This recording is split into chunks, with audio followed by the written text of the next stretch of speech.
Elles sont jeunes, studieuses et intelligentes et elles ont décidé de s'intéresser aux matières scientifiques et technologies.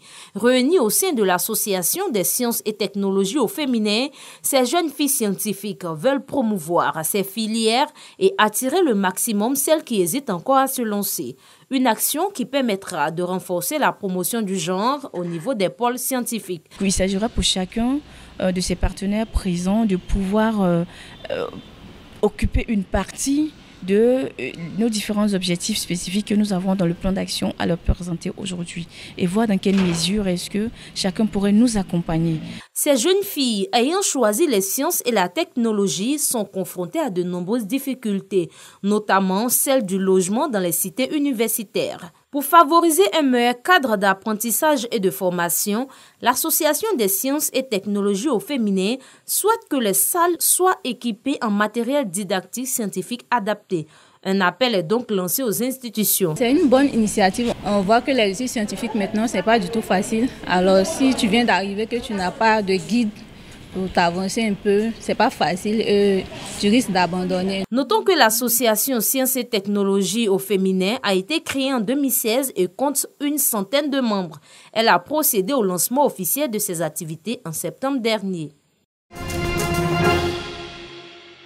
Pour la rentrée académique 2021-2022, Olivier et Auger, deux anciens étudiants, respectivement de l'École supérieure africaine des technologies de l'information et de la communication ESATIC et de l'Institut national polytechnique Félix Houphouët-Boigny de Yamoussoukro, INPHB, sont venus partager leur expérience entrepreneuriale dans le secteur des TIC avec leurs cadets. Ces jeunes sont aujourd'hui à la tête de 2 startups qu'ils ont montées chacun de son côté. Ils emploient une dizaine de diplômés dans le secteur des TIC. Qu'est-ce qu'on a fait? On n'a pas voulu se positionner comme une start-up de tech classique qui venait avec des solutions très complexes, pas forcément compréhensibles par la cible. On a voulu apporter un service d'accompagnement à la résolution de problèmes réels que nos clients rencontraient depuis des années. Nous nous basons sur 3 piliers. Nous avons la conception, la réalisation, l'exploitation et la maintenance des plateformes digitales innovantes. Ensuite, nous avons également la transformation des processus métiers et gestion des entreprises. Nous faisons également la conduite des changements. Des histoires à succès qui attirent de plus en plus de jeunes. Pour galvaniser ces jeunes, le ministre de l'économie numérique, des télécommunications et de l'innovation a prononcé la conférence inaugurale intitulée « Compétition numérique et création d'emplois ». Roger Félix Adom a insisté sur l'importance de l'innovation pour créer des prototypes capables de se vendre aisément. Plus nous allons réussir à mécaniser, à robotiser, à mettre de l'intelligence artificielle dans l'agriculture, plus nous allons produire encore mieux. Donc, je ne vous dis pas d'aller vers l'agriculture, mais je vous dis que vous avez un domaine sur lequel vous avez peu de concurrents. De 100 étudiants en 2012, l'ESATIC est passé à 808 étudiants pour cette année académique. L'établissement veut donner plus de chances aux jeunes avec l'accroissement de sa capacité d'accueil, d'où le plaidoyer de son directeur général. La création de nouvelles infrastructures d'accueil des étudiants, prenant en compte la délocalisation de la formation à l'intérieur du pays, nous paraît une bonne piste de réflexion. Les nouvelles infrastructures devraient comprendre, outre les salles de classe, les amphis et les laboratoires savamment équipés, le dispositif d'hébergement et de restauration pour donner la chance aux étudiants les moins nantis de bénéficier des meilleures conditions de formation. Lors de cette cérémonie, 11 enseignants promus au CAMES ont reçu les diplômes d'honneur. Il s'agit de 8 maîtres assistants et 3 maîtres de conférence. Des étudiants candidats à la phase nationale de Huawei ICT Competition 2021 ont également été présentés.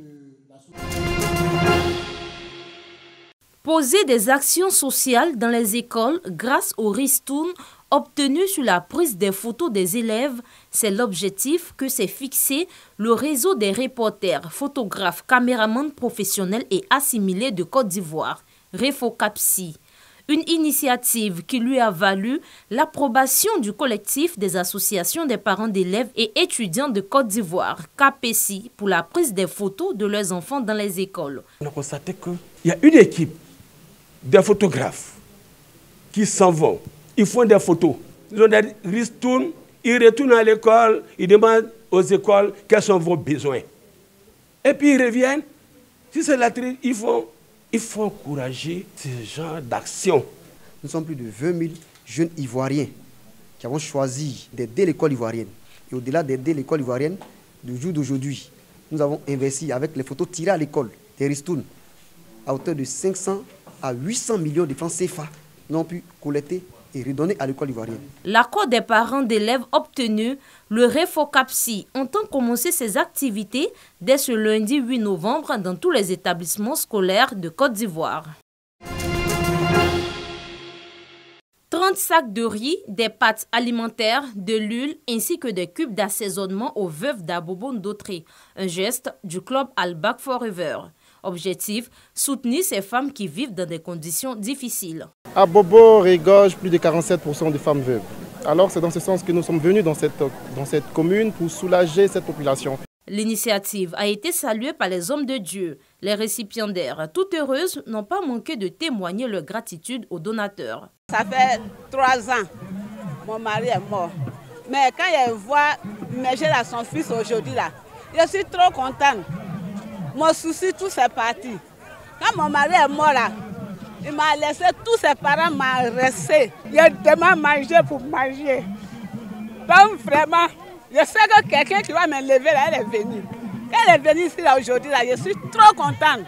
Créé en juin 2021, le club Al Back Forever œuvre en faveur des veuves, des jeunes, des orphelins et des populations vulnérables. Rencontre annuelle des chefs traditionnels et des chefs de famille avec le roi.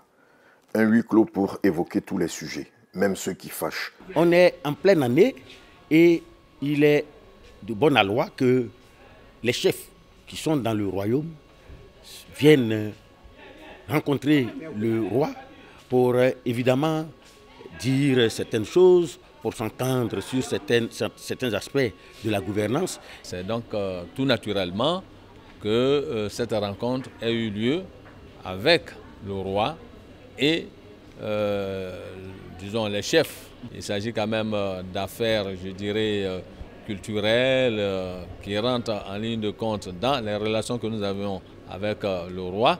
Et naturellement, c'est strictement confidentiel. Il y a des points sur lesquels nous sommes obligés d'ailleurs d'attirer l'attention du roi et également lui aussi, par l'intermédiaire des personnes qui sont intervenues en son nom, nous ont également dit un certain nombre de choses. Si vous écoutez bien les chansonniers, ce sont ceux-là qui relaient en fait, qui relaient au public, voilà, tout ce qui se dit dans la chambre, si vous voulez. Voilà. Et donc, peut-être que certains des propos vont être relayés donc, par les chansonniers, mais ça reste dans le cadre donc, de la Bissa. Un seul objectif, s'unir pour célébrer l'espoir à travers la Bissa. Ce vendredi 5 novembre 2021, le rendez-vous a été honoré au Palais Royal. Au terme des échanges, les chefs traditionnels vont entrer dans la Bissa.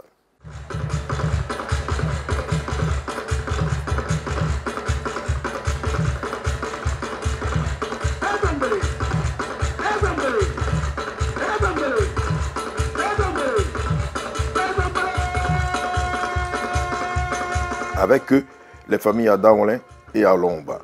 Les Adaoulin ont pour symbole la graine de palme et le perroquet. Et les Alomba, le raffia et la calebasse. Les Alomba, il faut le rappeler, sont des agriculteurs et des voyageurs infatigables. C'est la famille du roi. La célébration des symboles des deux familles sera exécutée par le groupe Okon et les Médans. Danse de l'ouverture d'Enzima au peuple de Côte d'Ivoire, critique sociale à travers la poésie chantée. Cette journée prendra fin avec la danse de la communion entre les chefs de famille et les chefs traditionnels. Le tour de danse des chefs traditionnels a clos la manifestation.